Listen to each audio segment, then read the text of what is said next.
સ્વાગત છે આપ સૌનું મારી ચેનલ પર। તો મિત્રો આ છે વિડીયો ધોરણ 9 વિજ્ઞાનનું, બરાબર ને। આ પ્રશ્નપત્ર છે વાર્ષિક પરીક્ષાનું જે તમારે લેવાનું છે 80 માર્ક્સનું, બરાબર। તો એના માટે હું તમને આ વિડીયો લઈને આવ્યો છું, તમે જોઈ લેજો અને ઘણું બધું આ ઇમ્પોર્ટન્ટ છે। ઓકે, તો આગળ આપણે શરૂઆત કરીએ। તો ચાલો શરૂઆત કરીએ। પ્રશ્ન આપેલો છે કે પદાર્થની કઈ ભૌતિક અવસ્થામાં તેને ચોક્કસ આકાર હોય છે?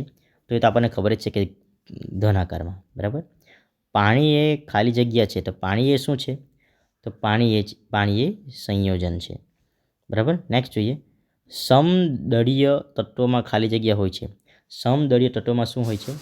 તો સમાન સંખ્યામાં પ્રોટોન અને ઇલેક્ટ્રોન હોય છે। સમાન સંખ્યામાં પ્રોટોન અને ઇલેક્ટ્રોન હોય છે। પ્રશ્ન નંબર 4માં જોઈએ, ગતિમાન પદાર્થ માટે તેના સ્થાનાંતર અને કાપેલા અંતરના ગુણોત્તરનું સંખ્યાત્મક મૂલ્ય, બરાબર। તો શું આવશે? 1 જેટલું કે 1 કરતાં ઓછું હોઈ શકે। આગળ છે પ્રશ્ન નંબર 5, વનસ્પતિઓ માટે હાઇડ્રોજનનો સ્ત્રોત કયો છે?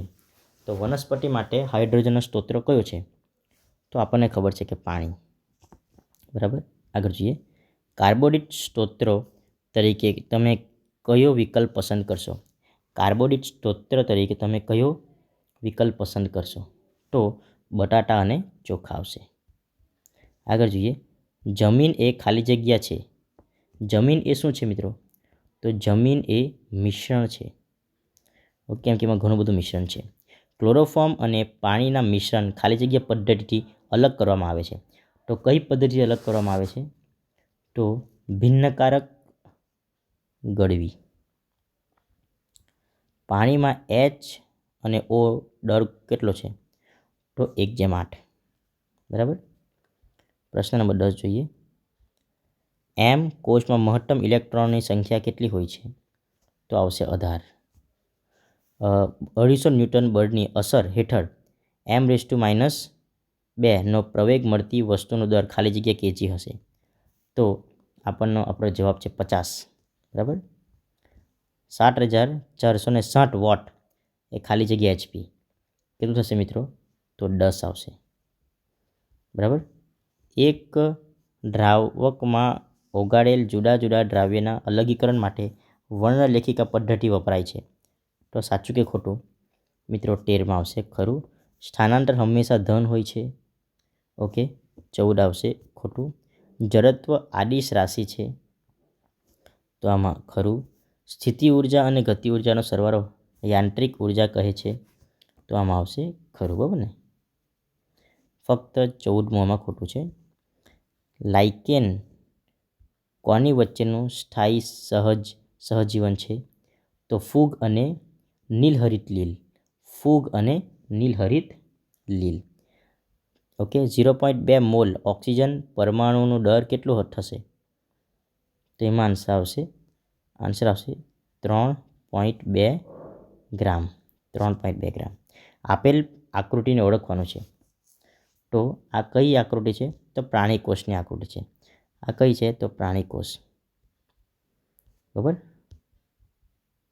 પ્રાણીકોષ।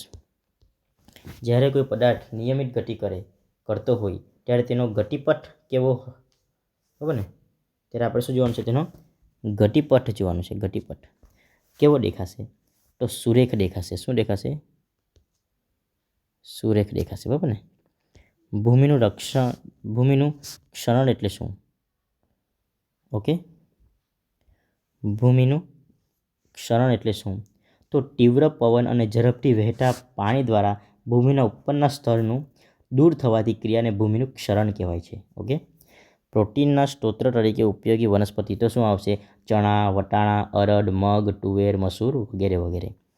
નીચેમાં આપેલી કયા રોગો બેક્ટેરિયા દ્વારા થાય છે?